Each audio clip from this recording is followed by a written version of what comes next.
This episode of the SwitchCast is produced by Amanda Gensel, our honored patron and SwitchCat.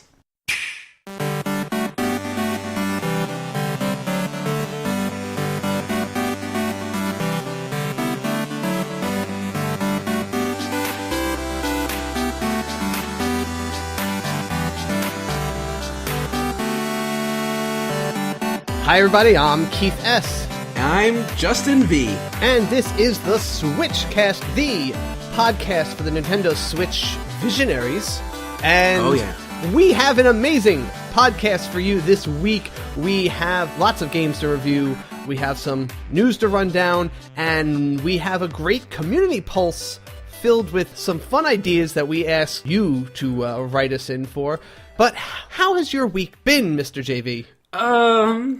I have a bit of a confession, Casey. Oh, I love these unscripted confessions we have here. I haven't been playing that much Switch this week. Oh, did you break your hand? Did you anger the Mafia and they broke your hands? No, I've met a mistress, and that mistress is Monster Hunter World on the PS4. Oh, wow. No, I was going to ask about this. I noticed a lot of people in the chat, in our off-topic chat, where, we talk about non-Switch stuff. But yeah, people have been talking about that so much. I was wondering if I'd missed some announcement on Switch, or if, there was just some rumor spreading or something like that. But apparently, I guess a bunch of you guys just hit it up on the PS4, huh? Yeah, absolutely. And honestly, this is a testament to our community that even though we're all big Switch fans, and that's what we congregated for, everyone's been really great about getting people to play together on other platforms as well. Yeah, we've been playing a lot of other stuff too, right? We're not like one-track mind people. And you know me, I'm constantly in there. And for whatever reason, I got crazy into playing chess online with these guys. And I have a rotation of players I've been doing through the room there. Yeah, but I'm envious of you guys playing Monster Hunter World this week. I have been really hungry for some gunner action. I don't want to dig too much into it, but Monster Hunter World is like the pinnacle Monster Hunter game that I've played. Sorry. Really? Wow. Yeah, they fixed so many problems that people have had in previous things, and they've streamlined so many systems. Everything just feels so good. KC, every single gunner can move and shoot. That's huge. I love that because that is my profession in the game. I am always a gunner, and I'm just used to, all right, where am I going to kind of hunker down and try to shoot until it looks at me, and then I have to get up and start running and be useless for a little while. And what blew my mind was that it controls like a third-person shooter game. It controls like Splatoon, kind of. Yeah, that's awesome. So imagine that with Monster Hunter gameplay. And in every single moment that I play Monster Hunter World, I'm like, I wish this was on the Switch. Speaking of that, though, I did notice a lot of stories this week about the possibility, or rather the unlikely possibility, that it would come to the Switch due to such things as the processing power required, and just the settings and stuff like that for this game that will make it very unlikely, at least in the minds of all the writers that I've been reading, that it's probably not going to be something we're going to see on Switch anytime soon. There are a lot of systems in Monster Hunter World built into the overall, map that seems like it would require a lot of continuous processing power for it. And they also kind of said that they started working on this game before Switch was even announced. Like, all the systems they had been building it for, they were building it for from the beginning, and only after they had been deep into it did the Switch become a thing. Okay, so you've played Monster Hunter World, or Monster Hunter, the Monster Hunter franchise, for quite a while now, right? Yeah. Yes, very. So you know how so many of each individual monster has its own unique behavior? Yes. Throughout the world in Monster Hunter World, all of the creatures can actually interact with each other directly. And very often you see turf wars where the two monsters that are in the map fight each other with all of their different behaviors, and it's quite a bit of processing I'd expect that maybe the Switch might not be able to handle. I can accept that. I can just accept that's the kind of concession we've made for the system to be what it is, for it to do what it does, the portability, the play at home, and the fact that it is such an affordable system. That's kind of been the trade-off. And I knew that there's going to be games like that, systems like the powerhouse systems like the PS4, the Xbox, are going to be able to provide. So I can live with that. I'm not too proud, and I'm glad that our community is just not so pig-headed. We're not so like, everyone else is the enemy of Nintendo, that we can't enjoy other things together as well. So I'm glad. I'm happy this game's awesome. And I just hope that we get some sort of Monster Hunter here. I definitely agree, and I think it's on the horizon. This Monster Hunter is still using the same engine that previous Monster Hunters were, and those worked on the 3DS. And most of the system updates that Monster Hunter World improved on can be brought over to the Switch. So I would not be surprised if there is a Nintendo Switch Monster Hunter on the horizon. I guarantee there will be one, possibly within the year. I think there's going to be one within the year. Oh, obviously, I don't think it's going to be World, but I think we'll get one, because they always made one for 3DS, and they were very consistent with those. So I think they're going to want to keep making that Monster Hunter money with something on a Nintendo console. Right, and it's got to be, they've got to, because I know Capcom at this point recognizes how lucrative a platform the Switch is. Actually, that was a big story this week. They had their financial report, and from last year, they've completely turned around from going from a significant loss to a very large profit in this quarter. And they said that that's largely due to this smash success of games like their Street Fighter on Switch, and that they just really took off on Switch, and it's been driving some big profits for them. Yeah, and a franchise like Monster Hunter, which is such a critical darling, bringing that over to the Switch, where they're already seeing such success, is just like a money-making prospect for that company. I think it would be a mistake for Capcom to not make a Monster Hunter on the Switch. Honestly, and I thought the Street Fighter game was just kind of lukewarm. Like, it was okay, but I was, we weren't like head over heels with it, and we were even pretty questioning the price of it. So if that did so well, I think a Monster Hunter at a full price would be even more so. Yes, I definitely agree. And you know what? I am super proud of us for being able to talk about Monster Hunter World while still being relevant to the Switch. Yeah, super proud. Where we always find a way. I also want to just give a quick reminder.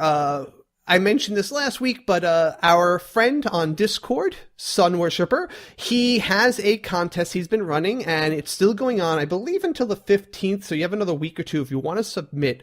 The purpose of this contest he's running is to draw more members into the Discord community, so you have to go and join our Discord chat in order to enter, but it's just a contest where everyone's sharing their favorite moments or just favorite aspects of the SwitchCast.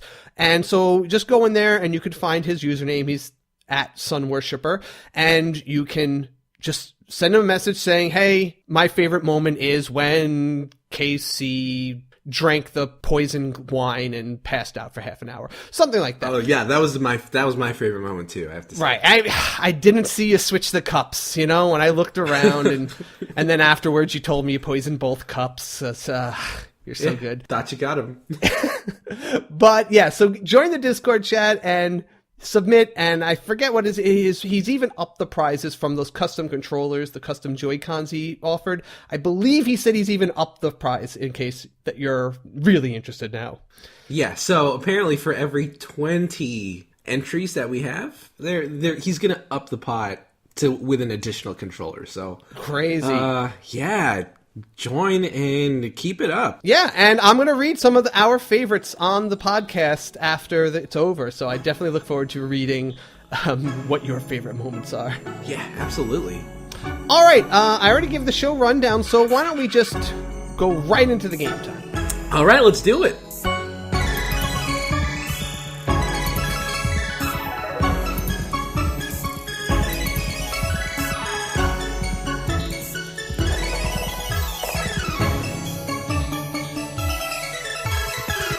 All right, so we've all been playing some games this week. I started out with something called Inner Space. Oh, okay. I'll say this is a game that it takes some getting used to. It is something very different than what I thought. In fact, both games I played this week were much different than what I thought I was getting into. Then with your initial impressions? Yes, because when I saw Inner Space, like the trailers, I was like, okay, it's some little flight game where you're exploring some ruins or something like that. I didn't realize, it's hard to get this from the videos of it, but the actual concept of the game is what you're flying in is actually a sphere that you are inside of, and all the landscape is on that surface, that inner surface of the sphere. So Wow. There is no up, there is no down. There's just like, if you fly up, there's just another land layer above you. And if you fly straight, there might be an ocean there. And it's really hard to get your mind around as you're flying there. It's very disorienting when you play this. Yeah, but, I can imagine. yes, but it is worth getting over that. You will adjust because this is a exploration, a very casual, relaxed exploration game where you play this automated kind of little flying machine, kind of like a drone. And Right. You've been built by some other drone who's like this little submarine frog drone or whatever, who's trying to collect artifacts from the ancient and seemingly extinct civilization that used to habitate these spheres. So he's built you, Okay. and he's tasked you with flying around and finding these things, and he kind of just sets you off, and you go and you'll these are pretty large, these spheres, like, so there's a lot of stuff to poke your nose into, and you're just kind of exploring. You might find a ruin that you could fly inside, and maybe you have to poke around some stuff. Maybe you have to knock over some boulders here, or clip a switch with your wing over there. And there's a few little puzzles here and there. Like there might be a weird fish you find, and in order to like activate whatever power it holds, you have to touch weird jellyfish in a certain order. It's all just up to you though. Like there's not many things that you have to do to proceed. There's just a matter of explore, find some stuff, bring it back to the fish, get some upgrades. Yeah, that's actually what I saw when I was looking at this, at a few videos and screenshots of this game. It didn't seem like there were any goals. It really felt like the whole game was so freeform. It is fairly freeform. Like there's more than one way out of each of the spheres. They connect kind of into, like each one might connect to two different other worlds, and you only really need to find one exit at a time. You find one exit, go to explore that world, and maybe when you get tired of that world, come back and see if you can find the way out, another exit from the previous place you were.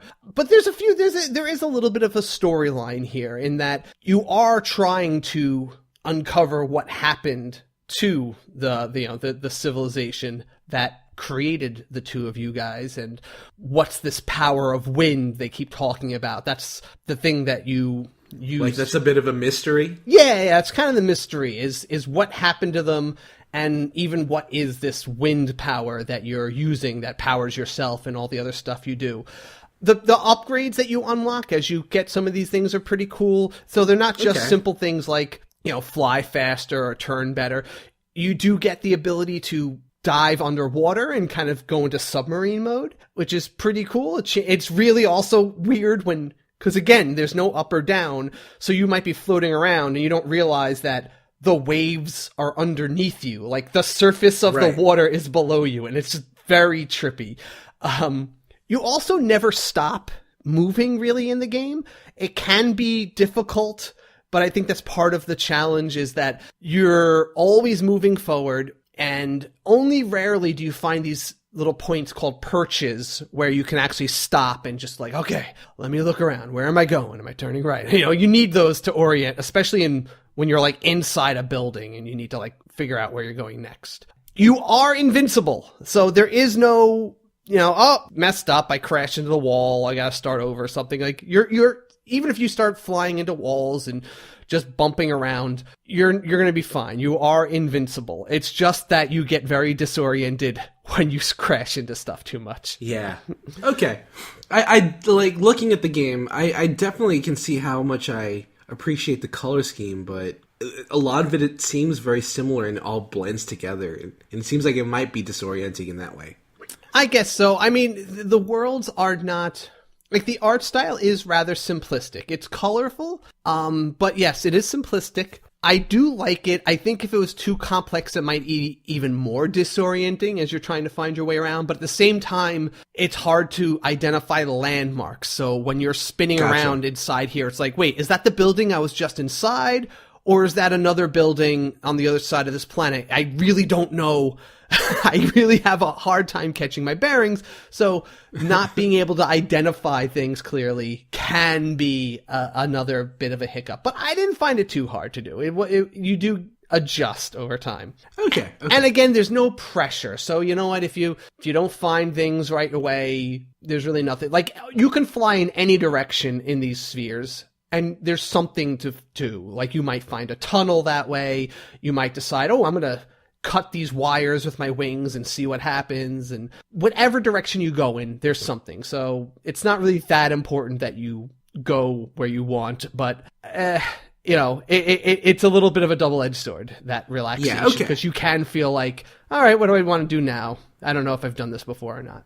Okay, so it is about $20 on the eShop. Mm-hmm. Do you think it's worth that price, considering how little there is for people to do that's goal-oriented? If you need a game that has like a Zelda type, like, here's the next destination or here's the next thing I have to beat. No, this is a game that you buy because you just want to enjoy this freedom of flight, that you want to explore with a slight purpose of collecting these artifacts and discovering the mystery. You feel like you're an archaeologist, really. You feel like you're digging this stuff up, and you have to be able to just savor that low challenge feeling of discovery as you're getting through it. And you have to be okay with just enjoying the flying. If that is too relaxed for you and you need some more drama or some definite challenges, you might not want to pick this up. But I enjoyed it. I spent a lot of time just cruising around and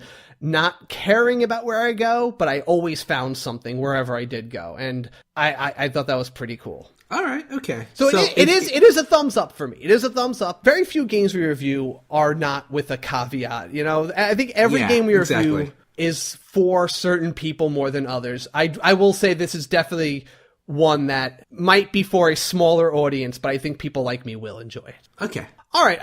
The other game that I played this week, again, a game I did not realize what I was getting into when I picked it up, but this is The Police. Now, I'm going to have to preface this review with, I have to talk about some very serious things. This game addresses some heavy issues, and there are things that I was a little uncomfortable playing, and I think that it's kind of sensitive topic material, but I'm going to try to talk about it as seriously as possible. Just kind of want to give you guys a warning, because I'm going to try to deal with this as delicately as possible, and please forgive me if I make a slip up here, but I do have to talk about what this game does here.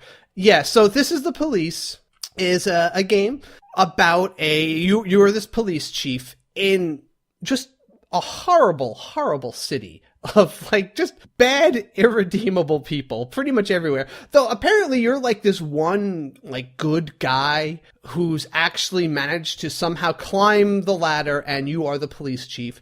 But you've already, by the time the game starts, you are announcing that you are retiring, or you've been, forced to retire, it seems like, in the next 180 days.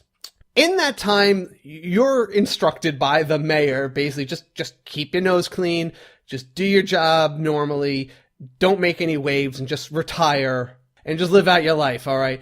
But of course, things happen, and that's, it's up to you about how much you want to follow that. So the game actually has two real gameplay styles. Every day in the game, is the core gameplay is a management simulation where you have a team of cops. There's 2 shifts. There's like an A and a B shift. And, they switch off basically working every other day. And they have varying levels of professionalism, which is their skill level, basically, and a few other traits, like this one's a drinker, this one is really dedicated, this one has this political affiliation, that kind of stuff. And you're going to get, throughout the day, you're just going to have like a little map of the city in front of you, or just like a little model of it. And as the day goes on, you're going to get calls for emergencies. Like someone's like, hey, I just saw a guy in a ski mask and a shotgun going to this store. I think you should send someone. You pick which cops to go send there. You have options like you might want to send a SWAT team to something. And again, you have to decide which cops. Like, all right, this is a pretty easy job. I'm going to send some of my weaker ones, or maybe I'm going to send a good cop with a bad cop. And because when they succeed, their stats go up, but when they fail to catch the crook, their stats go down. And also things can go wrong. Like if you just send totally unprepared cops into a bad situation, a cop might get shot or killed, or civilians might die, and the bad guys get away too. All sorts of stuff like that happens. And you also sometimes have investigations you need to dispatch detectives to. And they work a little differently when you send them in. As the detectives are working on a case, it's a little bit of a mystery for you to solve. As you have them on it, they collect like maybe some testimonies as clues, and then you get a series of pictures. And the pictures will start with, you have like, the start and an end picture, and then there might be like 3 empty slots in between. And then as they're investigating, they get more and more pictures, and you have to figure out which ones go in between the start and end picture, and you have to get them in the right order. So you have to figure out like, okay, first was person walking down the street, second was guy grabs bag, third picture is guy running into this building with the bag, fourth picture is she's calling cops. Like that. Just something simple like that.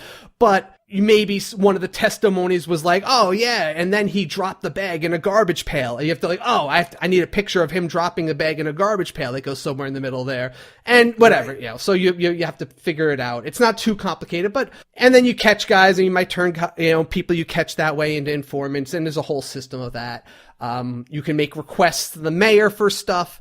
Like, I want to hire more cops. I want to, do this and that. But you're also going to get requests from the mayor that things he wants you to do. And if you don't do the stuff that the mayor wants, you're going to lose resources and you're going to be in big trouble. But it's not like the mayor or the city hall asks you to do like things like, hey, I need you to totally snuff out crime in this part of town or whatever. Right. He asked you to do some very bad things, and it's very hard to make the decision. But, the very first one they throw your way, and here's like the first uncomfortable decision you have to make is, so apparently there's like a new gang of racists in the city, and they actually have apparently some support from the citizens. They say that. And I'm like, okay, I don't like this city anymore that much now. And the mayor's request is, hey, we don't want any of our black cops getting hurt because it'll be bad publicity for us. So can you fire all the black cops on your force? Thank you. You have 2 days to do that. Jeez. Okay. So that's heavy. Yeah. No, but here's the thing. Like, I'm not gonna do that. All right. I've decided I'm not gonna do that. It's not even like a tough moral choice, because it's like, they've never given me a reason to like the people in the city that much. Really? The only real thing that's kind of like motivates you to do these bad things is that they're gonna cut your funding, or the, other things that you need, and you'll be in trouble down the line. They never ask you to do anything that's just like, that feels like a gray area. It's always they want you to do something bad. And so like eventually you have the option to work with the mafia and like become kind of like an agent for the mafia if you decide to go down a dark path. But then I'm like, is this really the dark path? Because I don't like the city government that much. Honestly, the mafia started looking like comparably better option. Really, they did. I did not feel that they were any worse than working for the city, and I did not like that. Obviously, yes, it is intentional when they drop these kinds of moral decisions in your lap. I don't think they address them very well. I feel like this game it's almost like it tries to add too much humor to something so serious and so real. It's like, this is too real a thing that I don't think I can take it like that lightly, and I just don't feel like they really get it the way they handle it. Like, it's just thrown up there like one screen, and it just says, hey, Mayor wants you to fire all your black cops. And I'm like, that's a really big deal. Why? I feel like that's just being tossed to me as like a weird a single screen with a little paragraph of text to it. I wanted to ask, is this set in any specific time period? They specifically have said that, well, according to the developers, it's not set in any place or any time, and we're not trying to make any political messages here, which I kind of don't believe, because the game has very obvious tones of like I want to say 1950s, 1960s era America. It's obviously very American setting, and so I'm getting that kind of vibe, and all, like, these kind of issues. This is a very relevant American topic of like race relations and other things too, like other things. Like, there's like a feminist movement that they ask you to beat up. Literally, they ask you to beat up women at a protest. No would have been a better, interesting moral dilemma, I was thinking, while they had this. If a peaceful group of racists were protesting and then someone asked you to beat them up, that's more of a gray area. It's like, yes, they are horrible racists, but they are doing a peaceful protest. Do you go and send your cops, use violence against this non-violent racist group? I think that would be a more interesting decision than, hey, beat up these good people or we won't give you as much money. Like, you know what I'm saying? Yeah, this game seems really heavy, and I'm wondering how enjoyable it is to play, really. It wasn't for me because of that. Like, well, there's actually another half of the gameplay that I haven't even mentioned yet, but that I found even more interesting and compelling, because the other half of the game is almost like a visual novel. Between each day of your, being doing the police management, there's almost a comic strip like story where you get involved with all these other characters, like your former assistant. He's been caught up with the mafia, and he comes to you early on asking for help. He says, look, I need you to help the mafia or else they're going to kill me and my family. And jeez. Yeah, right? Like, all this in like your first week in the game. And you have to decide whether you're going to sell your soul to the mafia or condemn this guy who's, made some bad choices, but now his whole family's going to pay for them. What do you do? Now, something like that. I think that's pretty interesting. That's interesting. That is a choice I actually had a very hard time picking.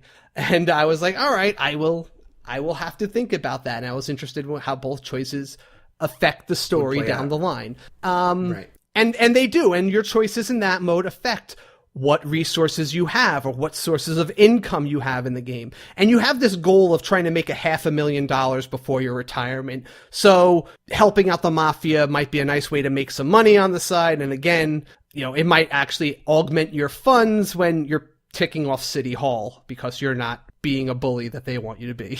But I just say, like, it was almost too heavy-handed. Like, I just wish the game had a little more grace with how they threw some of those things at me in the simulation mode. I just felt like they used those moral dilemmas as a way of saying, do something difficult in order to get rewards. And then they just kind of feel like they slapped on these heavy issues in a very, I don't know, like, thoughtless manner. It didn't feel like it was really... Like, I don't feel like they cared about these issues they're throwing your way. They just thought they were good ways to make them feel compelling when it's really just, kind of a very thin veneer of something interesting.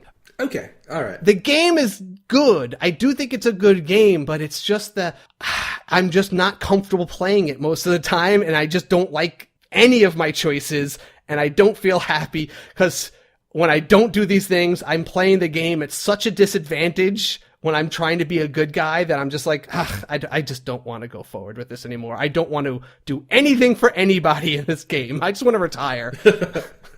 Just let me retire now. Early retirement, please. Basically, and like I said, I don't care for the city. There's no one redeeming in it. I don't even know why I'm helping, solve any of these crimes. Wow. What a world. Just let the whole world burn at this point. Just start over.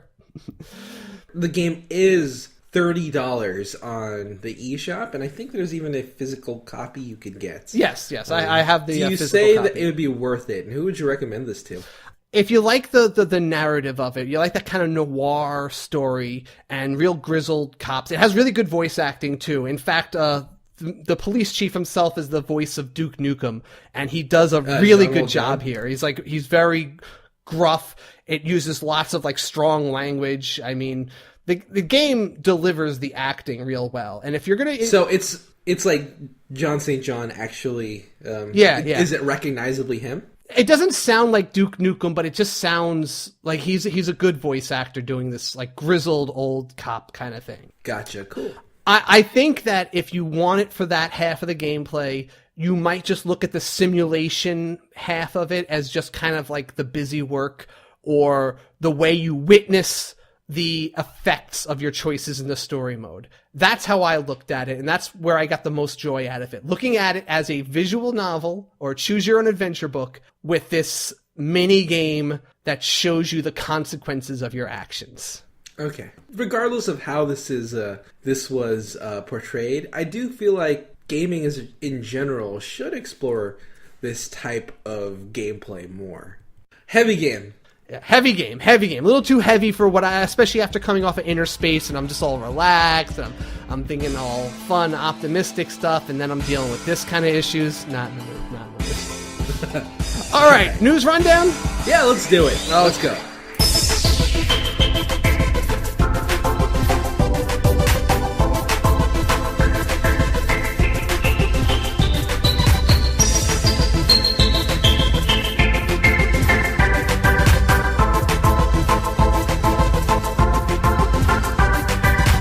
News rundown, and here are your headlines. So we got a video released this week from Square Enix, the update video for Project Octopath Travelers, and they addressed what they got out of the survey that people responded to after the demo came out. Do you remember? You took that survey when that came out? I didn't take the survey, but I remember it going out, and a lot of people were praising them for actually trying to gather community information to guide the game development. Yeah, I took that survey. It was kind of interesting. It was weird. They asked a lot of questions about Bravely Default related stuff, so that's why people were suspicious if this had something to do with that.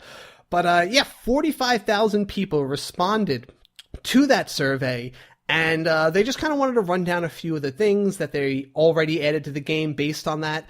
A lot of them seem to be movement-based. People were not happy with how slow you walked and even how you ran.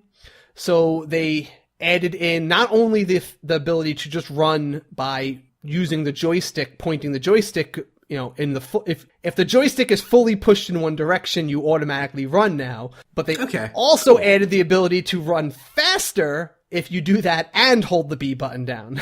Okay, that's actually pretty good. I think that's such a clean and easy thing to fix for people. Yeah, and they added a fast travel feature, so you can quickly get between the locations a little better. So again, people don't like taking their time getting from place to place, and that's understandable. You can skip scenes now, so that was I think I remember that being a very big criticism. Yes, especially when there were two major boss battles in that demo, and if you had a hard time with them, you had to sit through those cutscenes quite a few times. So now you can go right to the battle. Apparently some people had complaints about being able to see the paths that you can walk on, like what's a actual traversable terrain rather than just like a background. And they added more landmarks apparently to like the paths, like torches and stuff, so that you could say, oh, that's obviously a place I can walk. And they changed the coloring a little bit to make them more stand out, and things like that. So interesting little feedback, and we'll see what else they add in the future. But I like these little updates. That's pretty cool. I'm still hyped for it. Yeah. Now, another really interesting tidbit of news is that Nintendo is looking to potentially release more peripherals for the Nintendo Switch. Yep. It just came out of a line from an interview in the Wall Street Journal with Takashi Mochizuki, and he just said people familiar with the development plans said new peripheral hardware devices for the Switch are planned, but he did not elaborate any further. So more things other than the Labo. Who knows what else? I feel like this very much hinges on whether the Labo becomes successful or not. If people aren't receptive to the Labo when it's released, they might not want to invest as much money into even more crazy and out there peripheral concepts. It's interesting like that. I wonder if they would make kind of like what Google, like the Google Cardboard, just peripherals that almost VR are made out of cardboard as a cheap alternative to doing certain things that will be used for more mainstream games, not these intentionally child designed games. Yeah, it'd be really interesting to see maybe Joy-Con grips that are made of cardboard, or a portable dock that you can pull out. That's not bad. I'm thinking there's got to be some gun peripheral coming for the Switch. That seems like the natural periphery item that comes out for most systems. Yeah, I can see that. I'm thinking maybe a cardboard, stand. A cardboard stand. Here's my full guess. All right, I'm going to take a shot in the dark here. I think they're going to try to bring back the Zapper brand, and they're going to have a Switch Zapper, and they're going to call it that. And it's going to be, maybe it'll just be like a piece of plastic that wraps around a Joy-Con, but I think they might try to go for that retro look again. Plastic? Like some sort of like plastic. Cardboard, right? No, I'm thinking plastic. Yeah, I'm thinking they'll like kind of like the crossbow training gun from the Wii. Yeah, right. I remember the Zapper. Yeah. The Wii Zapper. Yeah, like that. Yeah. You know what? I wouldn't put it past Nintendo. Yeah. I'll be with you on that one. Okay. So Switch has finally, we've been talking about this being inevitable for a long time now, but it is official. The Switch has surpassed the Wii U lifetime sales. So far, since March of last year, Nintendo has sold now 14.86 million total Switch units. And how many Wii U's have been sold in its lifetime, JV? I believe it was around 13.56 million Wii U consoles worldwide. Okay. Yeah. So bam, beating it. Yeah. Like I said, we knew this was coming. We're there, and it's all just uphill from here. They also, in this financial briefing that they had today, listed the top-selling Switch games so far, with Mario Odyssey being the top at about 9.07 million, Mario Kart 8 Deluxe at 7.33 million, and Zelda Breath of the Wild 6.7 million. And then after that, we got Splatoon 2. 1-2 Switch being on that list is surprising. Okay. All right. Just ahead of ARMS, which is 1.61 million. Xenoblade Chronicles 2 at 1.06, but it is the last of those to come out, so it has had the least time to accumulate sales. So right. So considering Xenoblade Chronicles released at the end of last year, that's still pretty impressive. That is, yeah. I do want to be able to say that it sold more than 1-2 Switch, so I hope that number does go up another million this year. Come on, Xenoblade. Come on. Beat 1-2 Switch. I guess there were a lot of people who just bought it out of curiosity, or maybe there's a lot of people who didn't. There was nothing else on. Perhaps. Or there were those forced bundles that GameStop released. There's that, launch. And plus, I guess that's the main thing, is that it was one of the only games in town when the Switch first came out. That probably pushed a lot of those. All right, so we actually got a pretty surprising tidbit of news today. Like an hour ago. Yeah, seriously, It was a complete surprise to all of us, but the Twitter from Nintendo of America they officially announced that the Nintendo Switch Online will launch on September 2018. And that's it. Yep, that's all. They literally just posted that. Yep, September 2018. Bam. Now we have a dedicated day instead of an ambiguous year. Yep. So another 8 months to go, and so we got more time than we thought out of it, and I guess that gives them enough time to maybe get that app in shape. Yeah, absolutely. Here's hoping that it improves by then. I feel like absolutely. Absolutely. That's terrible. Now, I also want to say that Nintendo of America released another tidbit of news. Apparently, Nintendo and Illumination are partnering on a movie starring Mario. So we're getting a Mario movie, everyone. Yes. And it won't be like the old 90s one, that travesty of a movie. I have a little bit of optimism for it in that it is being co-produced by Shigeru Miyamoto himself and Chris Meledandri. I don't know who Chris Meledandri is off the top of my head, but you know Shigeru. Looking at it, gross. He's the guy that did the Minions and Secret Life of Pets. Okay, so we're most likely looking at a CGI movie, which would probably fit Mario better than any live action, would. You know what? The Minions were cute. I think they became super commercial successful, and I think that there's a valuable proposition in getting these two guys together to work on this. I wonder if they're going to minionize Goombas. I think that might be something they would do. Oh, I could see that. I think that would work. Well. I don't know how I feel about that. It's a mixed bag. I hate the Minions, Casey. I hate them so much. All right. I can see it. I dig them, but I can see why someone would hate them. I think they can do some good stuff with this, and how they actually characterize Mario is going to be a big deal, since absolutely. We only have him in a very minimal character role. He really is just a jumping guy who talks occasionally. He talks a little bit, just small bursts of words. Right. So nothing with full-fledged dialogue. He doesn't go into his philosophy of good and evil and the nature of his battle with Bowser in the grand scheme of life and death. No, we're not going to get that out of him. Just imagine. I wonder how they're going to fill the dialogue for something like that, though, because it'd be really weird having just a full-fledged movie with small tidbits of talking here and there. That's it. We'll see how it goes. I'm very interested, actually, and I'm going to say I'm excited. I'm just very highly interested, and I probably will see whatever the heck it is. I'll leave it at curious for now. In the updates, looks like they're still working on a bug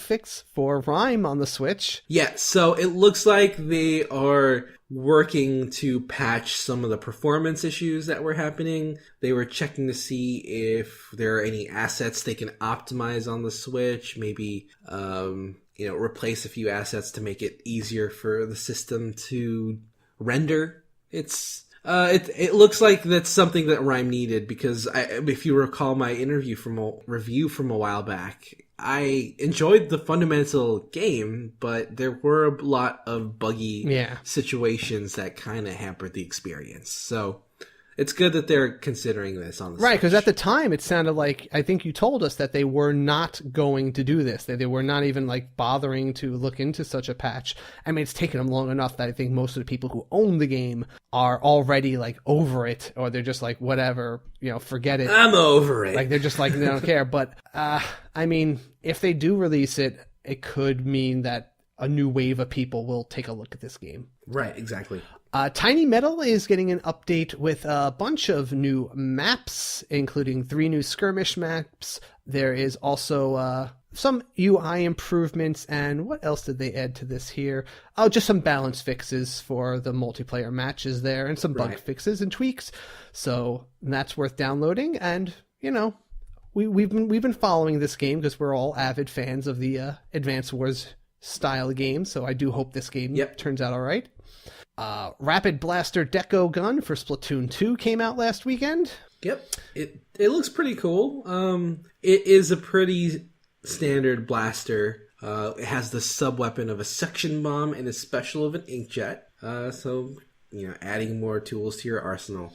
And Psyonix has outlined their roadmap for upcoming updates to Rocket League, including some graphical modes for the Switch this spring.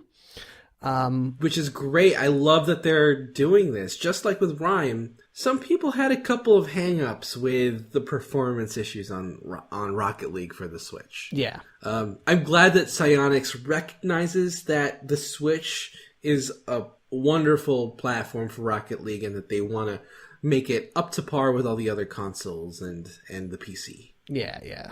So I'll leave a link in case you want to see all the, because they listed a ton of little mini updates, especially little tournaments, when new seasons begin, new rewards, new crates, all that kind of stuff like that. Right. And today we're getting the first wave of the Pokken tournament, new characters and other updates. So we're going to be getting Aegis Slash, as well as the support characters of, which one is that? Rayquaza, Mega Rayquaza, and Mimikyu. Yes, Mega Rayquaza. Casey, I remember when Aegis Slash was first announced, it was kind of a love child between the two Pokemon types that we hold most dear. True. He is our love child. He is the Steel Ghost and he is pretty cool. I've heard some people bad mouthing him lately, but I was like, no. He is a cool design, and I'm looking forward to trying this guy out. And I'm hoping. I've been seeing a little bit of new life breathed into the Pokken tournament chat channel on our Discord. Mm-hmm. I'm hoping that we'll get some battles going this week, maybe tomorrow even at the Switch Fest. Yeah, you're definitely holding out hope on that, aren't you, Casey? I still play it at the keeping that room alive. I always play it at the Switch Fest. I always have really good matches there. It's just I hope to get the online community playing more. Right. I agree. All right, why don't you kick us off with the new releases for today? All right, so for new releases, February 1st, we have Skyforce Reloaded, Her Majesty's Spiffing, Night in the Woods, Island Flight Simulator, SteamWorld Dig, Shiftlings Enhanced Edition, Eterno Blade, 3D Mini Golf, Crypt of the Necrodancer, Darkside Detective. February 2nd, we have Mad Carnage. And February 6th, we have Dandara and Mercenary Kings Reloaded Edition. Down the pipe, we have Soccer Slammers. This is the Police 2 is actually was announced coming out this year, which will be taking place in a smaller city with a little Fargo kind of feel to it. Interesting. Yeah.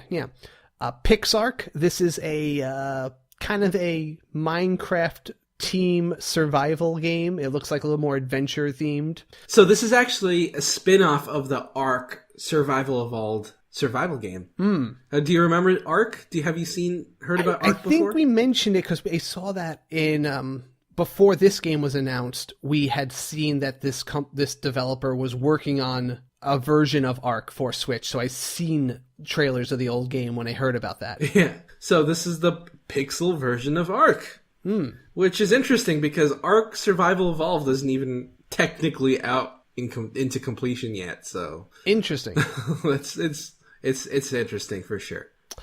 Rhythm Doctor actually looked pretty cool to me. This is a one-button rhythm game where you will always be hitting the 7th beat in a tune, but apparently they have this theme that you're a doctor and you're actually fighting this virus that causes people to have like different like heart conditions, and like you're trying to hit the beat to get their hearts back in rhythm basically, and there's all sorts of different challenges, like there might be 3 or 4 beats going at the same time, but you still always have to hit the button at any of their 7th beats. And yeah, okay. Yeah, and it has a really cool theme. It has this like, cool pixel style and this whole story of you being a doctor fighting this disease that causes all these different, glitches with people's, workings. I'm incredibly curious about it, to be honest. I like the art style and I love me some rhythm games. Looks cool.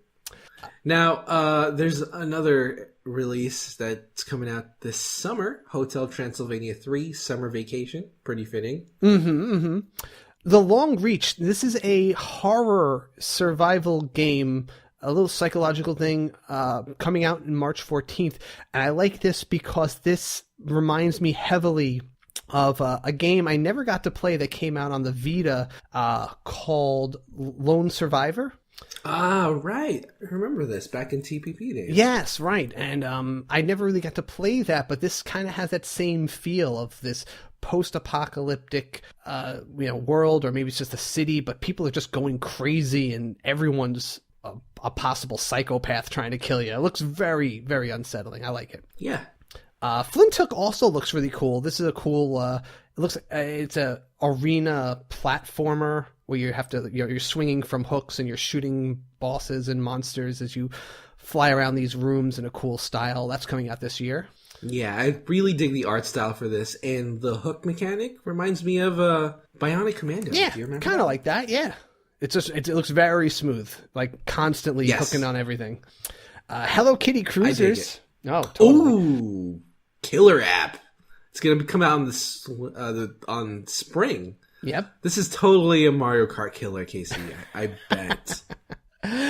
Wild Guns Reloaded. This looks really awesome.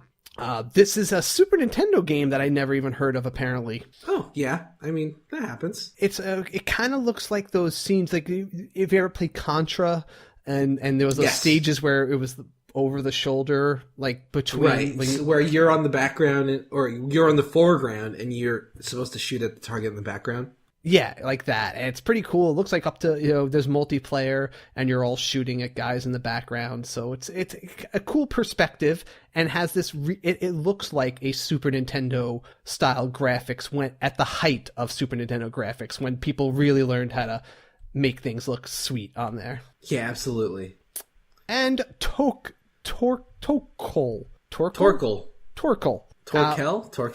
It's a puzzle game where you're going to be... Torkel. Yeah, let's call it that. Torkool?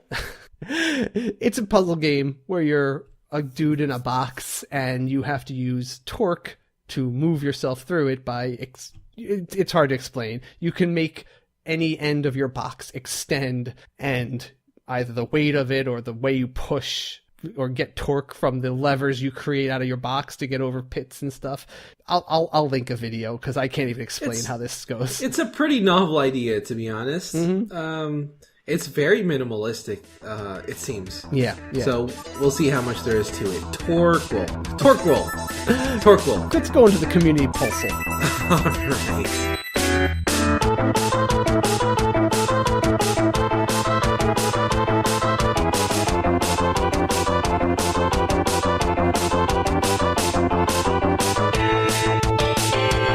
All right, so we asked the community, what peripherals do you want to see come to the Switch, or what are just some cool ideas that you have for the Switch?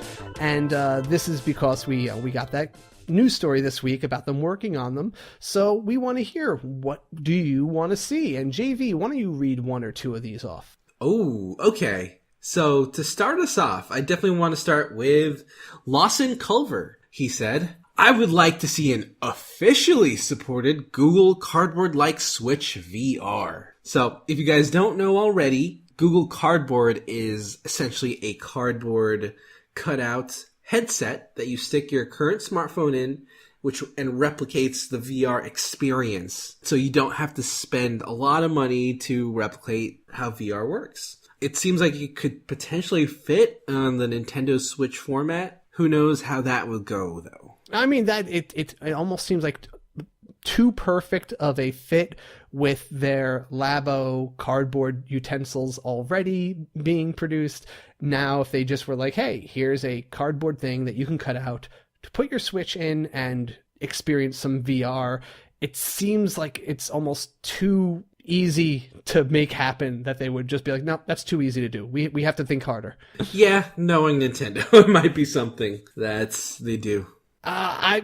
Josh Little, he just gave the perfect suggestion that I want to see. I want wireless headphones for my Switch. I'm so hooked on my wireless headphones that I've always said I want them just to make Bluetooth updates to it. And honestly, it's just such a core thing that I use every day that I still would like to see them bring it to the Switch. Yeah, absolutely. To start off, Christopher Beaumont said he wants a super scope for the Switch. It's that type of peripheral. That was one of the biggest peripherals and almost goes against the very small, minimal design that the Switch is using. But man, I'd use it. I miss that bazooka. Oh, yeah. And it kind of goes in line with the zapper idea we mentioned previously. I feel like this is something that might come out because we've seen something like this from Nintendo for every single console in the past.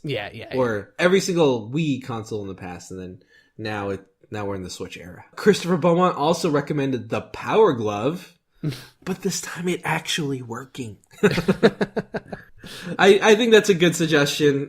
He has a lot more here, and it's a really good rundown of stuff that. Yeah, okay. Go check out the Facebook group, and you can look at his entire list, his entire volume of suggestions.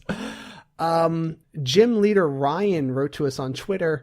I got a weird one for you: a Super Game Boy type peripheral for the Switch to play 3DS games. It will never happen and couldn't work with every game, but man, what a dream it could be.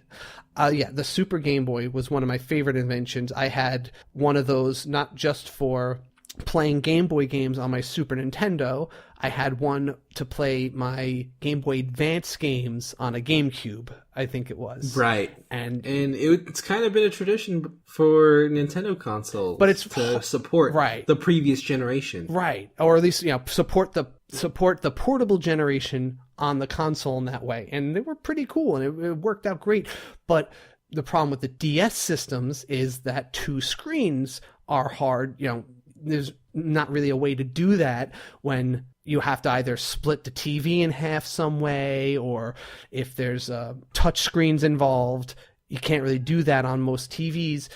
But the way this could work with the Switch, I think, is if they made, let's say, a Super 3DS that only worked in dock mode. And now you can play games with the upper screen on the TV and the lower screen being like in your hands, in the tablet. It would work on the Wii U. I don't see how it could work on the Switch. Unless maybe you had like another tablet somehow. I don't know. Yeah, that would be the most feasible way to support 3DS games. I don't think this is going to happen. No. I don't think there's much of a chance for it to happen at all. Sorry to crush your dreams, Ryan. I only think it could have happened on the Wii U, but no other way really could it work, I think. Right, yes. All right, so are we good here then? All right, so why don't we just go ahead and close us off with the System Switch. All right, what did you want to see brought over to the Nintendo Switch that is not and has not been announced for it yet? Yes, so actually Christopher Beaumont kind of already did this in his list of suggestions. But the first thing I thought of when it came to awesome peripherals was Steel Battalion. Oh, excellent. Do you remember that? That's not just a peripheral. That's like buying a whole system. It's absolutely. Practically a cockpit. Yeah, it is. If you guys don't know, Steel Battalion was a mech game on the Xbox that hooked up to this insane peripheral. It had 2 joysticks, it had pedals, it had like 200 buttons, and everything was so awesome about this game. It was incredibly immersive and over the top, and I would love to see that on the Switch. Yeah, no, it was quite an experience. A lot of competitive communities for it. So many things. I love the eject button that actually was like under the little plastic glass that you had to like flip open. Yeah, so you had to open up the little plastic glass, then press the button to eject, or else you would just die. Right. That's the only way you can not die in the game if you got blown up. Yeah, exactly. We're both in the same genre of mechas because my pick is Metal Combat Falcon's Revenge, which was a Super Scope game. It is my favorite Super Scope game. It did something that I haven't seen anything else do that I would love to see brought back for the Switch, in that Metal Combat was a game where you would play a mecha, and you're like a first-person view from your mecha, and then the screen would be the opponent, and they'd be flying around on there, taking cover, and you had to shoot and, aim at weak points and take out the other mecha. But it had this, in addition to that, it had a 2-player mode, which was brilliant in that one player could play, the normal mode where he's in the cockpit, the first-person view, shooting at the screen, and the other player controlled the opponent robot on the screen. Yeah. And then he could, That's cool. So he could jump around and he could pick which mecha he wants to be, and they all had different moves and different strategies. And it was really fun 2-player mecha combat game. And I've never seen anything like that. So I would love to see that sort of, thing brought back here on the Switch. I actually really love that. I wish that I played this game. Yeah. Oh, yeah. You should check out videos of it. And it even had a really good 1-player mode. It had a decent little story. And I just remember the last boss. It was the worst thing to get the good ending. Because the last boss is like holding it's holding like your friend hostage over its weak point. Like she's tied up, like her mecha is tied up over his weak point. And you have to try to free her by shooting like her hands free or something like that. And then she could fly off. But if you ever mess up and you shoot her to expose the weak point to kill him, you never can retry that. Like you have to now go and start a new game and get up to the last boss again in order to try to beat him with the best ending where you don't kill your friend. Wow. It was so frustrating. It took me that's intense. It took me so many tries just to figure out how to free her. I just knew you could. I just had to find out how. Wow, that's insane. That's pretty impressive. Yeah, thank you. All right. Well, that is our impressive episode for this week. So why don't we say goodbye in our traditional fashion? If you have not already and you are interested in supporting our show, please check out patreon.com/theswitchcast. It is where you can go and pledge your support in the form of a monthly donation to keep us running, help us pay for our servers, and just produce this content. It's how we are able to do what we do on a week-to-week basis. So check it out. There's even some rewards if you feel like donating $5 or $10 a month. But $1 a month is plenty to help us go, so don't hesitate to check that out there. We also have a nice thriving community on Discord that we're always talking about, and we have a Facebook group, Twitter, and you can email us, casey@theswitchcast.com or jv@theswitchcast.com. Links to all those are in the show notes, so check all those things out and join the community any way you want. Promotional considerations provided by publishers in the form of review copies of games. And thank you, HeatleyBros, for the theme music, and until next time, switch it up.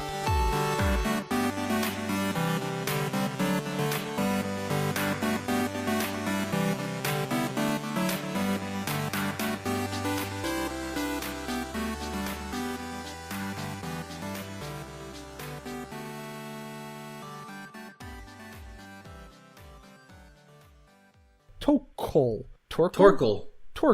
Torkel. Torkel?